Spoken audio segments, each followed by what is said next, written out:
కర్నూలు జిల్లాలో ఆహార ప్రియులను ఆకట్టుకునేందుకు కొత్త కొత్త మోడల్స్తో రూపొందించినటువంటి స్టాల్స్ను ఏర్పాటు చేస్తున్నారు కొందరు నిర్వాహకులు. ఆహార ప్రియులకు నచ్చే విధంగా కొత్త కొత్త డిజైన్లతో రెస్టారెంట్లను రూపొందిస్తూ, ముఖ్యంగా చిన్నపిల్లల నుంచి పెద్దవారిని ఆకర్షించే విధంగా యాంబియన్స్ తయారు చేస్తూ, ఎప్పటికప్పుడు అప్డేట్ చేస్తూ రెస్టారెంట్లను నయా హంగులతో రూపొందిస్తున్నారు. ఇందులో భాగంగానే కర్నూలు పట్టణంలో ఇటీవల రూపొందించినటువంటి ఒక రెస్టారెంట్ ఆహార ప్రియులను ఎంతగానో ఆకట్టుకుంటుంది. मेरा नाम मोहम्मद जलाल है। मैं उड़ीसा से बिलोंग करता हूँ।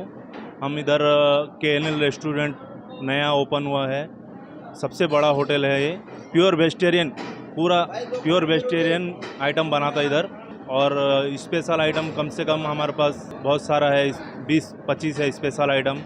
और वेजिटेरियन फूड पूरा 200-300 है। ఎప్పటికప్పుడు కొత్త కొత్త రుచులను ఆస్వాదించే ఆహార ప్రియులకు ఈ వెజ్ రెస్టారెంట్ ఒక బంపర్ బొనాంజాగా చెప్పుకోవచ్చు.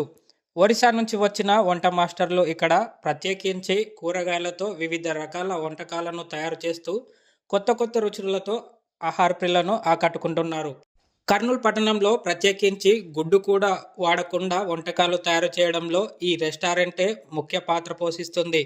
కనీసం గుడ్డు కూడా వాడకుండా దాదాపు 100కు పైగా వెరైటీ వంటకాలను తయారు చేస్తూ ఆహార ప్రియులను ఇట్టే ఆకర్షిస్తుంది. पनीर का आइटम स्पेशल बोल, पनीर आसियाना, पनीर दिलदार और काजू पनीर, काजू करी। और वेजिटेबल में KNL वेजिटेबल स्पेशल है। और कोफ्ता में एक आइटम है, मलाई कोफ्ता, पनीर कोफ्ता, वेजिटेबल कोफ्ता, हरा भरा कोफ्ता, बहुत सारा आइटम है। तंदूर रोटी, बटर नान्स, पूरा करी आइटम मिलेगा आपको इधर। और हमारा एक्सपीरियंस 10 ईयर्स 15 ईयर्स का है एक्सपीरियंस। और पूरा किचन में पूरा मास्टर है इधर, अच्छा बनाता है। एक बार ट्राई करो।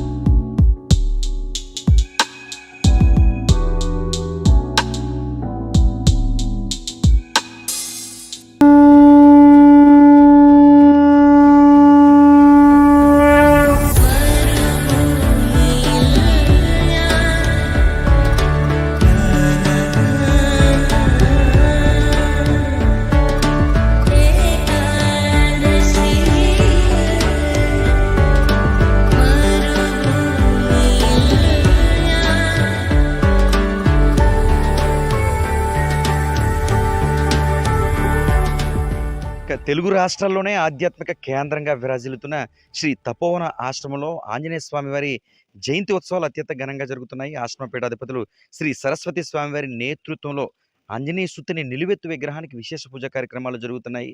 ఈ కార్యక్రమాలు ఏంటి, ఏ విధంగా జరుగుతున్నాయి, ఒకసారి స్వామీజీని అడిగే ప్రయత్నం చేద్దాం.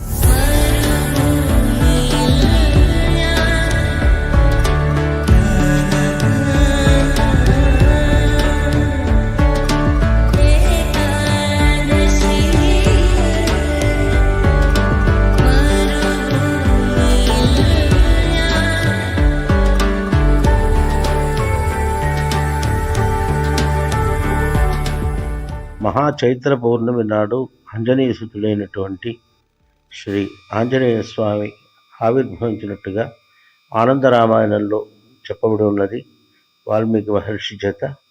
కావున ఈరోజు భారతావని అంతా విశేషంగా హనుమ జయంతి ఉత్సవం నిర్వహింపబడుచున్నది. ఈ తరుణంలో సచ్చిదానంద తపోవనంలో విశేషముగా ఈరోజు శ్రీ తపోవన ఆంజనేయ స్వామికి హనుమ జయంతి మహోత్సవం ఏకాదశి నాడు మొదలుకొని విశేషముగా అభిషేకం చేసి నాటి నుండి నేటి వరకు హనుమ జయంతి విశేషంగా సాగింది.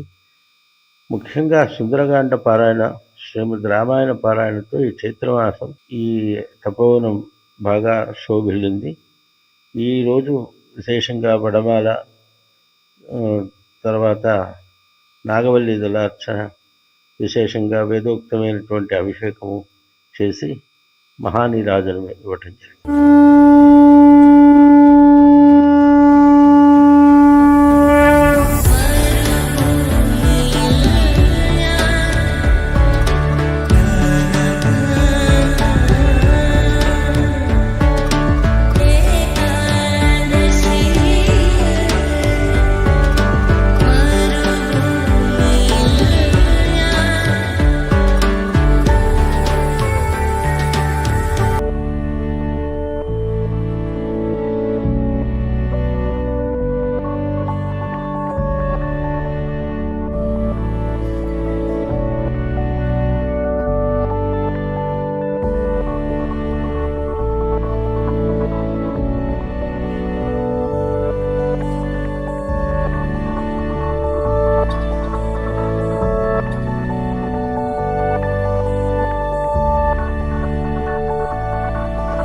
ఆ యువకుడు చేసే పోరాటం ముందు విధి సైతం తల వంచాల్సిందే.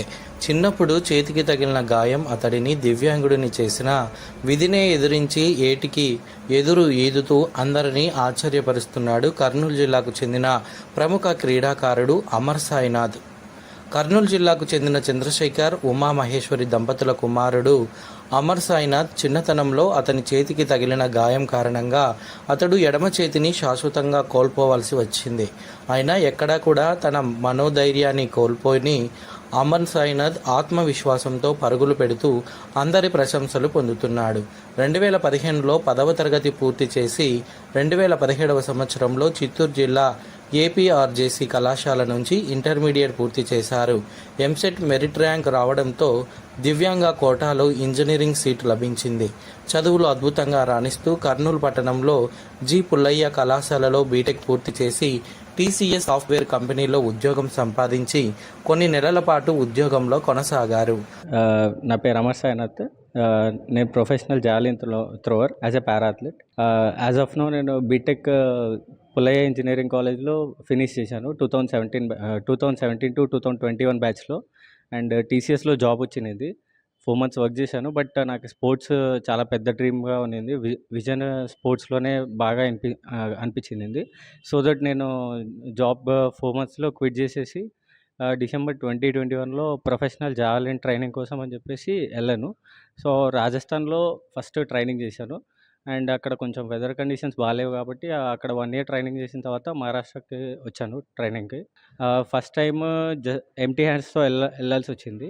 ఎందుకంటే అప్పుడే బిగినర్గా స్టార్ట్ చేసిన. జస్ట్ ఒక 12 meters 15 meters అలాగ త్రో వేసేవాడిని. అంతటితో ఆగకుండా తన తల్లి ఉమాదేవి ఆశయం మేరకు ఏదైనా గొప్ప విజయం సాధించాలి అనే పట్టుదలతో పారా అథ్లెటిక్స్ వైపు అడుగులు వేసి జావలిన్ త్రో పోటీలో అద్భుత ప్రతిభ కనబరుస్తూ వచ్చాడు. పారా అథ్లెటిక్స్లోని జావలిన్ త్రో పోటీలో ఒలింపిక్స్ పోటీలో పాల్గొని గోల్డ్ మెడల్ సాధించాలి అనే లక్ష్యంతో ప్రతిరోజు కఠోర సాధన చేస్తూ జిల్లా స్థాయి, రాష్ట్ర స్థాయి, జాతీయ స్థాయి పోటీలో పాల్గొని బంగారు పథకాన్ని అందుకున్నాడు. అక్కడితో ఆగకుండా అమ్మ ఆశయాన్ని నెరవేర్చాలనే లక్ష్యంతో ముందుకు సాగుతూ కఠినమైన శిక్షణ తీసుకుంటున్న అమర్ సాయినాథ్ పారా ఒలింపిక్స్లో గోల్డ్ మెడల్ సాధించడమే తన లక్ష్యమని తెలుపుతున్నారు. అంటే మాకు ఇయర్లీ వన్సే కాంపిటీషన్ జరుగుతుంది. అగైన్ థర్డ్ టైము 2023లో ఆడాను. అండ్ స్టేట్లో గోల్డ్ వచ్చింది. అండ్ నేషనల్లో 8th పొజిషన్లో ఉన్నాను. అగైన్ నాకైతే ఇంకా నేషనల్లో గోల్డ్ కొట్టాలి అండ్ ఒలింపిక్స్కి వెళ్ళాలన్న పెద్ద డ్రీమ్ ఉంది కాబట్టి నా డిటర్మినేషన్ అయితే ఏం అసలు ఆగట్లేదు. నాన్న వచ్చేసి మామూలుగా బట్టల షాప్లో వర్క్ చేస్తారు. ఇంకా అమ్మ కూడా డిజేబుల్డే. బట్ అమ్మ డ్రీమ్ కూడా ఏంటంటే నాకు చిన్నప్పటి నుంచి ఒక డ్రీమ్ ఉండింది, ఏదైనా పెద్దగా సాధించాలి. సో దట్ విజన్ డిఫరెంట్గా ఉండాలి అని ట్రై చేస్తూ ఉంటుంది చిన్నప్పటి నుంచి. ఇంటర్మీడియట్ అయిపోయిన తర్వాత కూడా IIITలో సీట్ వచ్చింది. బట్ ఫైనాన్షియల్ ఎక్స్పెన్సెస్ ఇష్యూ వల్ల ముందుకు వెళ్ళలేకపోయాను. ఎందుకంటే నా డిటర్మినేషన్ అయితే చాలా స్ట్రాంగ్ ఉంది. హోప్ ఎక్కడ వదులుకోవాలనట్లేదు. And let's go for gold for the para Olympics అని విజన్లో ఉన్నానండి.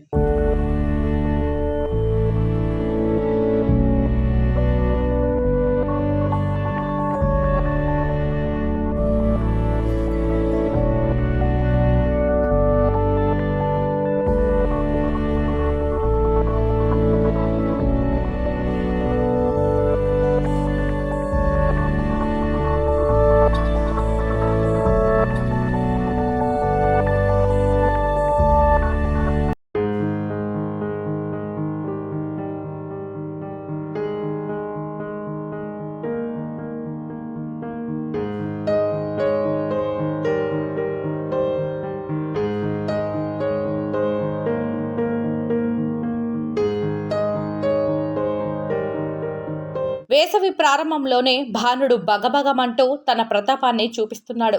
మధ్యాహ్నం అయితే చాలు బయటకు వెళ్లాలంటేనే భయం వేస్తున్న పరిస్థితి ఏర్పడుతోంది. శీతల పానీయాలు సేవించిన కొంతమేరకు ప్రభావం చూపుతున్నాయి. నోరు తెరిచి మాట్లాడే మనుషుల పరిస్థితే వేసవిలో భయానకంగా మారుతోంది. నోరు లేని మూగజీవాల పరిస్థితి ఏంటి?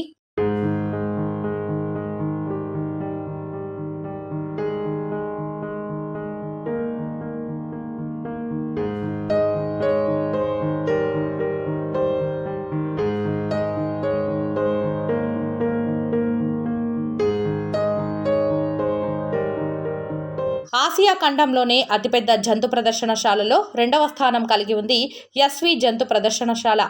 దాదాపు 2212 హెక్టార్ల విస్తీర్ణంలో ఎస్వి జూలాజికల్ పార్కును ఏర్పాటు చేశారు. ఇంతటి విస్తీర్ణం కలిగిన జూ పార్కులో వివిధ రకాల పక్షులు, వన్యప్రాణులు, పాములు, క్రూర మృగాలు ఉన్నాయి.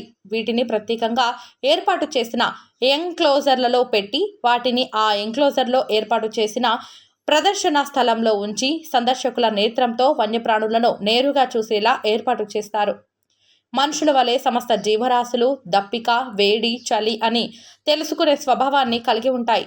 అటవీ ప్రాంతంలో అయితే అవి చల్లటి నీడనిచ్చే చెట్ల క్రింద సేద తీరుతాయి. జూలో మాత్రం ఓ సింహం ఓపెన్ ఎంక్లోజర్లో ఉంటే మరో సింహం క్లోజ్డ్ ఎంక్లోజర్లో ఉంటాయి. ఇలా దాదాపు వన్యమృగాలను ఇలానే ఉంచుతారు. బాణుడి ప్రతాపంతో వన్యప్రాణులపై చాలా ప్రభావం ఉంటుంది. అధిక ఉష్ణోగ్రతను తట్టుకునే శక్తి కొన్ని జంతువులకు మాత్రమే ఉంటుంది. మిగిలిన అన్ని జంతువులు దాదాపు 41 డిగ్రీలు తట్టుకునే సామర్థ్యం ఉంటుంది. వేసవి కాలంలో దాదాపు తిరుపతి పరిసర ప్రాంతాల్లో 40 నుండి 43 డిగ్రీల వరకు వచ్చే అవకాశం ఉంది.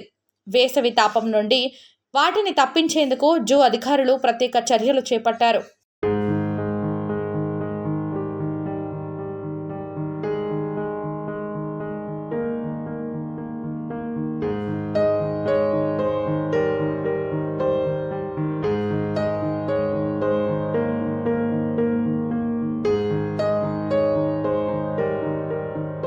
వేసవిలో అధిక ఉష్ణోగ్రతలు నమోదు అయినప్పటికీ వాటి నుంచి జంతువులను కాపాడేందుకు జూ అధికారులు ప్రత్యేక చర్యలు తీసుకున్నారు.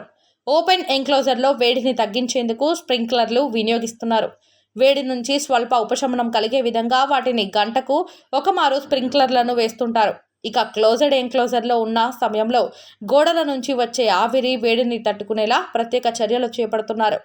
వట్టివేరుతో ఏర్పాటు చేసిన మ్యాట్లను స్లాబ్ నుంచి పక్క గోడల వరకు విస్తృతంగా పరిచారు. 2 గంటలకు ఒకమారు ఆ వట్టివేరు మ్యాట్లపై నీటిని పైప్ ద్వారా స్ప్రింకిల్ చేస్తారు. దీంతో గదిలో ఉష్ణోగ్రత స్థాయి బయట కంటే 2 నుంచి 4 డిగ్రీలు తగ్గుముఖం పడతాయి. ఇక చివరిగా వాటి కోసం ఎయిర్ కూలర్లను ఏర్పాటు చేశారు. వాటికి వేసవి తాపం తగ్గేలా ఆహార పదార్థాలను సైతం అందిస్తున్నారు. అన్ని మెథడ్స్, కూలింగ్ మెథడ్స్ అన్నీ కూడా తీసుకోవడం జరుగుతుంది. ఆవిడ నైట్ హౌస్లంతా కూల్ చెమ్మలు కొట్టడము, ఆవిడకి కిటికీలకు, వెంటిలేటర్స్ అన్నిటికీ కస్కస్ మ్యాట్స్ అన్నీ పెట్టడము, ఆవిడకి క్రమం తప్పకుండా నీళ్లను స్ప్రింక్లింగ్ చేయడం అనేది జరుగుతుంది. అదేవిధంగా డే ఎంక్లోజర్స్లో కూడా అన్ని స్ప్రింక్లర్స్లను పెట్టి నీటితో తడవడం వల్ల ఆ టెంపరేచర్స్ అనేది కంట్రోల్ చేసి జంతువులకు ఎలాంటి ఇబ్బంది లేకుండా అవి చేయడం అనేది జరుగుతుంది.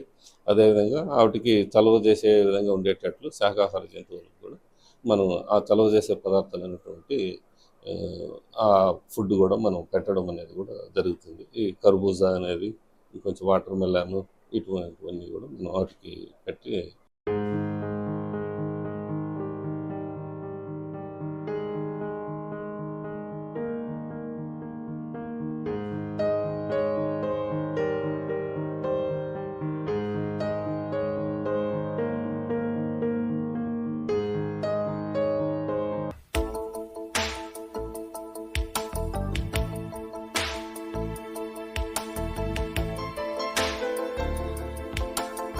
విశాఖ సాగర్ తీరాన సాయంత్రం అయితే చాలు నగరవాసులందరూ కూడా లుంబిని పార్కు వచ్చి సేద తీరుతూ ఉంటారు.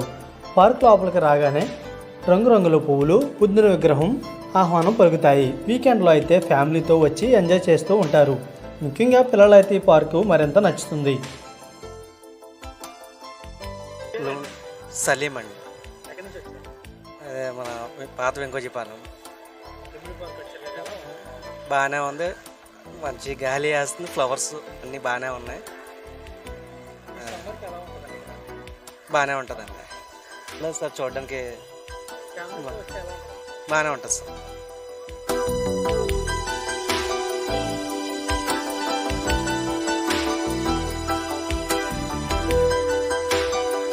విశాఖ పొగర ప్రాంతంలో ఉన్న ఈ లుంబిని పార్క్కి అధిక శాతం పిల్లలు, తల్లిదండ్రులు వస్తూ ఉంటారు. ఈ పార్కులో చల్లటి సముద్రపు గాలి, ఆహ్లాదకరమైన రంగురంగుల పూలు ప్రత్యేక ఆకర్షణగా నిలుస్తాయి. ఈ పార్కులో పిల్లలు ఆడుకునేందుకు ఎన్నో ఆట వస్తువులు కూడా ఉన్నాయి. పెద్దలు వ్యాయామం చేయడానికి మంచి పరికరాలు కూడా ఉన్నాయి. ఈ లుంబిని పార్క్ ప్రవేశ రుసుము 10 రూపాయలు పెట్టడం జరిగింది. విశాఖలో అన్ని పార్కుల్లో ఈ పార్క్ చాలా చిన్నది. అన్ని పార్కుల కన్నా ఈ పార్క్ శుభ్రతలో మొదటి స్థానంలో ఉంటుంది. స్మార్ట్ సిటీలో భాగంగా విఎంఆర్డీఏ ఇప్పటికే అభివృద్ధి చేసింది. ఈసారి మీరు వైజాగ్ ట్రిప్కి వచ్చినప్పుడు ఓసారి లుక్ వేయండి. మరి మీరు మీ ఫ్యామిలీతో పాటు ఆహ్లాదంగా గడిపేందుకు ఇది చక్కటి ప్రదేశం.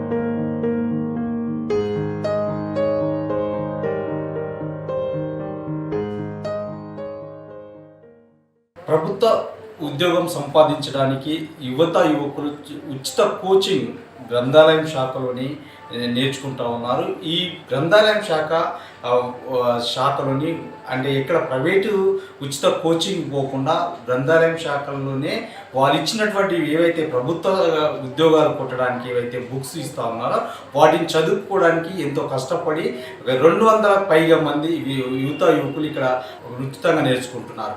ఈ నేపథ్యంలో ప్రస్తుతం మనతో మాట్లాడడానికి గ్రంథాలయం శాఖ అధికారి గారు ఉన్నారు. వారిని అడిగి తెలుసుకుందాం. ఇప్పుడున్నటువంటి ప్రభుత్వ ఉద్యోగాలలో చాలా మంది యువత కూడా చాలా నేర్చుకోవడానికి వస్తూ ఉన్నారు. వారికి ఎలాంటి ఏర్పాటు చేయబోతా ఉన్నారు? వసుంధరని మాట్లాడుతున్నాను.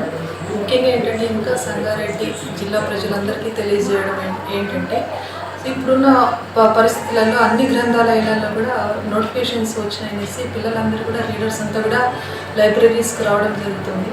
సో వాళ్ళు వస్తున్నందుకు మేము కూడా వాళ్ళకి కావాల్సినటువంటి మెటీరియల్ సో వాళ్ళు ఏ కోచింగ్కు బయటకు వెళ్ళకోకుండా ఏ కోచింగ్కి వెళ్ళినా కూడా హైదరాబాద్కి వెళ్ళాలి, చుట్టుపక్కల ఊర్లకు వెళ్ళాలి. కాబట్టి వాళ్ళకి అయ్యే ఖర్చు అదనంగా ఎందుకు అనవసరం అనేసి మేమే వాళ్ళకి కావాల్సినటువంటి పుస్తకాలన్నీ కూడా ప్రతి లైబ్రరీలో ఈ జిల్లా గ్రంథాలయ సంస్థ main district centre library Sangareddy కాకుండా బ్రాంచ్లలో కూడా వాళ్ళకి కావాల్సినటువంటి మెటీరియల్ తెప్పించడం జరుగుతుంది. అంతేకాకుండా వాళ్ళకి కావాల్సినటువంటి ఇక్కడ సంగారెడ్డి జిల్లాలో అయితే ఇంకా సంగారెడ్డిలో అయితే వాళ్ళకి కావాల్సినటువంటి ఫ్రీ మీల్స్ కూడా వాళ్ళకు మధ్యాహ్న భోజనం కూడా కలెక్టర్ గారి ద్వారా జరుగుతుంది అనమాట. కలెక్టర్ గారు రిక్వెస్ట్ చేస్తే మేడం గారు కూడా పిల్లలకందరికీ కూడా మధ్యాహ్న భోజనం దాదాపుగా 200 మంది మనకు లైబ్రరీలో యూజ్ చేసుకుంటున్నారు. సో పిల్లలకు కావాల్సినటువంటి అవకాశాలు అన్నీ కూడా లైబ్రరీలో కల్పిస్తున్నాము. ఇంకా ఏదైనా కావాలన్నా కూడా ప్రొవైడ్ చేయగలము. మాకు కావాల్సిందంతా ఒకటే, పిల్లలంతా కూడా చదువుకోవాలి, అందరూ కూడా ఉద్యోగాలు తెచ్చుకోవాలి, మంచి స్థాయిలకు వెళ్ళాలనేసి మేము కోరుకుంటున్నాం. అంతేకాకుండా మన గ్రంథాలయ పరిధిలో ఒక బిల్డింగ్ ఉంది. ఆ రూమ్ అంతా కూడా పిల్లలకి కేటాయించడం జరిగింది. ఆ పిల్లలు ఉదయం మామూలుగా అయితే ఇంకా మా టైమింగ్స్ మార్నింగ్ 8 నుంచి ఈవినింగ్ 8 వరకు నడుస్తుంది. కానీ పిల్లల రిక్వెస్ట్ మేరకు 10:30, 11 వరకు నైట్ నడుస్తుంది. సో మా సిబ్బంది మాకు తక్కువ ఉన్నప్పటికీ కూడా పిల్లల కోరిక మేరకు మాకు కూడా ఆశ ఉంది, పిల్లలందరూ కూడా ఉద్యోగం తెచ్చుకోవాలి, జిల్లా గ్రంథాలయ సంస్థకు మంచి పేరు రావాలనే ఉద్దేశంతో మా స్టాఫ్ కూడా అదనంగా వాళ్ళకు పని ఒత్తిడి ఉన్నా కూడా ఎక్కువ అవర్స్ వర్క్ చేయడం జరుగుతుంది. సో అంతేకాకుండా ఆ రూమ్లో వైఫై కూడా కనెక్ట్ చేయడం జరిగింది. వాళ్ళకి కావాల్సినటువంటి సొంత పుస్తకాలు తెచ్చుకోవచ్చు, గ్రంథాలయం పుస్తకాలు చదవచ్చు. అదే కాకుండా వైఫై ద్వారా వాళ్ళ మొబైల్స్లో కూడా ఏదైనా చూసుకోవడానికి అవకాశం ఉంది. అన్ని ఫెసిలిటీస్ కల్పిస్తున్నాము. అందులో భాగంగానే నిన్న వచ్చేసి మనకు సిఐ గారు, టౌన్ సిఐ భాస్కర్రావు గారు కూడా నిన్న వచ్చి 15 కుర్చీలు, 15 ప్యాడ్స్, అట్లాగనే వాటర్ కూలర్ కూడా వాళ్ళు గిఫ్ట్గా ఇవ్వడం జరిగింది. అంటే ఎవరైనా రీడర్స్ మాన లైబ్రరీలో లేని పుస్తకం ఏదైనా వాళ్ళకు కావాలి అనుకుంటే, అప్డేట్గా ఉన్న వర్షన్ కావచ్చు, ఏదైనా కావచ్చు, లేదు అనుకుంటే వాళ్ళు ఒక లిస్టు రాసిచ్చినట్లయితే ఏ పుస్తకాలు కావాలో వాళ్ళు రాసిచ్చినట్లయితే అప్పటికప్పుడు ఒక 1 వీక్ లోపల మేము తెచ్చి మేము వాళ్ళకు అందుబాటులో పెట్టడానికి ఒకటి అవకాశం మాకుందనమాట.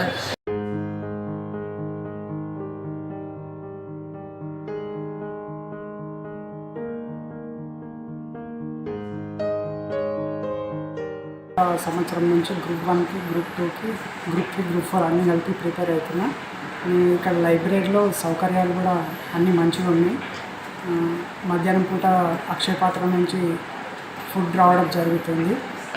ఇంకా కొన్ని ఇక్కడ బుక్స్ అయితే అందుబాటులో ఉన్నాయి. అన్ని కాంపిటేటివ్ ఎగ్జామ్స్ కానీ మామూలుగా డిఎస్సి వాళ్ళకి కూడా అన్నీ అందుబాటులోనే ఉన్నాయి.